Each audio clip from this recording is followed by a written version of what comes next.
In the last part, we saw that His Majesty has passed on. A cacophony of crying pierced the skies and rocked the palace. The horns of grieving pierced through the night fog. Lifting up her head, Chu Chao's thin clothes fluttered in the wind. In the empty sky, she seemed to see a clean face, with a pair of long eyes smiling slyly at her like a fox.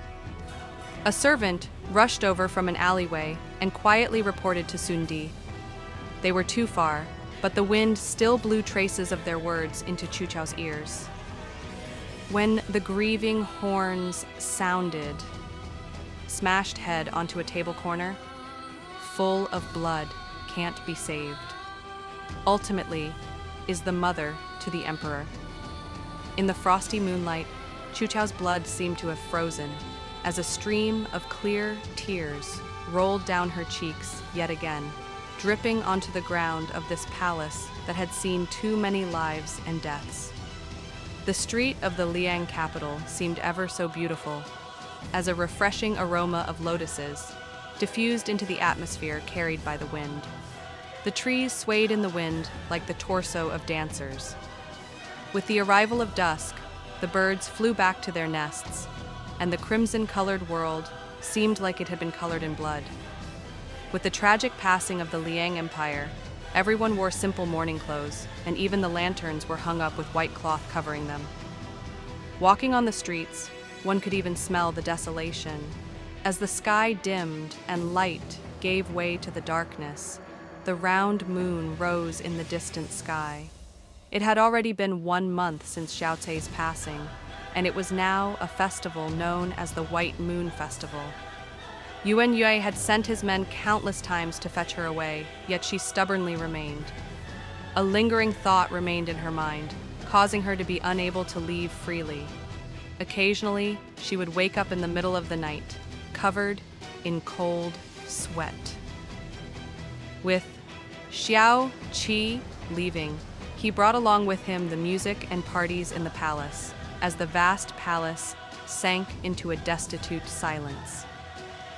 Walking in the long and narrow pathways in the palace, one could even hear one's heartbeat.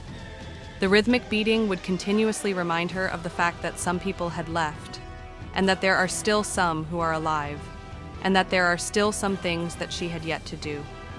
She had walked this path with Xiaocha before. That night, as she woke from her coma, he was like a big boy as he held her hand. And passing through 9 layers of gates, many gardens, and even passing through layers of ornamental mountains, they exited the palace. Sharing one horse, he sat before her, chuckling while pointing out the direction.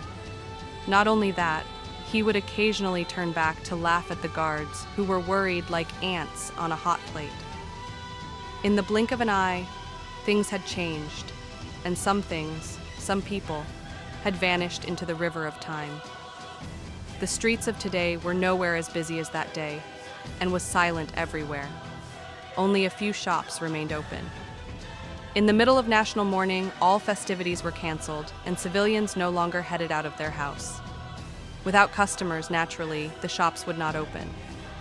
The usually bustling street turned into a ghost town, with only the withered leaves falling through air, occasionally falling onto her pure white clothes. After walking for very long, she reached the noodle shop that Xiao Cai had ate with her in. Surprisingly, they were still open, but there were no customers. The man was sitting on the chair and seemed like he was almost going to fall asleep. Seeing that she had entered the shop, he jumped up, and after carefully inspecting her, he wiped a table clean and signaled for her to sit down. His wife still looked the same, and the passage of time seemed to have left no trace on her face. She always exuded the same diligent aura. Walking before Chu Chao, her eyes remained unfocused. Yet, she smiled and greeted her. "Missy, it has been a long time." Chu Chao was taken aback and asked, "You remember me?" Thank you so much for watching. Stay with me, subscribe to the channel, and like the video. Don't forget to click the bell icon to be notified of the next part of the story. Thank you.